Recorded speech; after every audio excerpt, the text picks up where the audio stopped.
Taram no chari ngasi aigi recipe je ina tawdoi se maroi na kupi je fajana tu Manipuri da phangba yung to fresh oiba siga khajing matam ni na khajing je fresh khajing duga toroga kanghou ma ngau si yam hawba recipe ni si amtang mayam ming ta biu hamada maroi se fajana ko ji kasu mote maroi se adu da su kai samna yaw ko yeng go na smaina lokhoga yenga fajana lokhoga kanda ये कहने तो वो ये मतलब खाजिंग जे हुजी ता कोई कुपोंग न ले रुपनी फ्रेश नी अदुना चामथोक लोय रे दु सितंग रोस्टेड ओ हेला से ड्राई केम याव दना पैन द को फ्रेश इस माइने ngau र का छली तो खाजिंग नाम मरोय मन लाइ वो से अपट बा थत बा अखुई बि सिलो थो लोय उखुनोय फन सिलो थो का न बारगा सेटरा लोय जिंदो यामदी मरोय ना कोपी से दु याम के सुकाई खजिंग याम ब्रदी मरोय ना कोपी याम यादे मागी जाना बा है बलै अखोय खजिंग दु याम बने कोई मी याम बनी ना मरोय जी करे याम तौरगा खजिंग से दु याम तो यादो बे जाना ना बने अनि जी जाना द्रदी कदाय हाउने के मरोय जंग ngou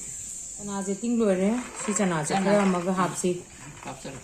मरोय जे फजना चांबल लोरे दो चांबल लोरे कान दा कोई चांग अम दा मरोय जे फजना सोइरसी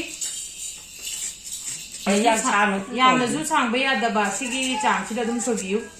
याम चांग बल लजु चाबो दसु नुंगाइते दुगा कदा तवी यारक दसु जब जे सुमाइने सोइरे सिगी चांग सिदा यारे रेडी होइरे कोइ जे फजना दो इ थाउ जे थांगतले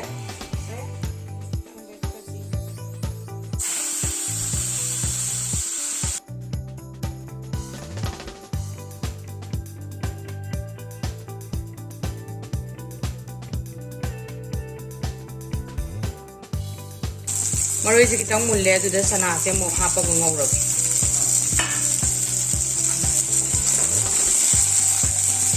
सना से हाना कितंग खरा मुन बबो ngau रे तना अदु लोर ngasai gi awat pa maroi se mo hap de ba duna tari maroi do loin ba kan to kore सना मुल लौर रोय बा सना से हम फजन मुन ge ji tum je कितंग ga sigi chang si da कितंग ga han hap to hap ए कोइ न काव रोय da बदे ai na हाना खर tham ki tum se si matung ina chang khara sama sak kai pa kan कितंग ga sai पोट से मतुंगी ना नो फजन मोबी दे सकती है पापा हाफ तो सिया तो जिरादी की तंगा की हाफ है सिदा मनम रोस याव ना अदुगा यारे सिजे खरा दिनुम या सलाने ngau do वाले ना हजे मरो जो हाफ चलसी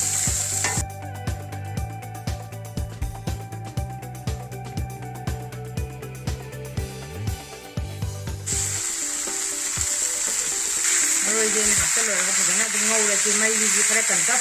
अदु याम कमल लगदी मीडियम फ्लेम दा दुंगौ बियु पाखन गिनी अदु खता दो पे यारो खतंग ngau लोरा कंदा सिते मिनिमम पाद ना खतंग हाते ngau रगा सिदा दुम थांग खाजिंग दो अंगिंगाई दा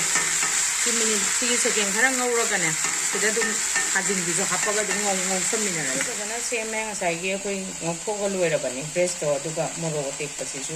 खाइतो गा तम अदो जे आई ना ngasai gi maroi ga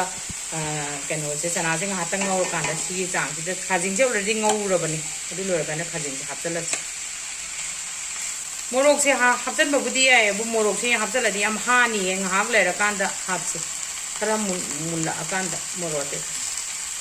adu khajing gum mas mai na ngau bu se morote ba phajana ha pa ga di dum adom na jabe matung ina morok dum satak na di haw bane dum khana dum ngau biu अदुगा मयाम ना copy रोय दबदी सिगी video जे full दे young बियो अदुगा सोय दम की सिगी recipe जे try तो बियो सिगी recipe जे हम how बनी mine तो दना दुम खरा मतम खरा ngौगी सु नागले था स्टेसिदा खना खरा बु मुनसला बनी ता हाय मुनसला कोई हेंगल कोई मतंग सिदा दी मुरोते पजे याम सिना थिंग था जे मुलाउ रो सिगी स्टेस त मरो ना मुरोते पजे थाकल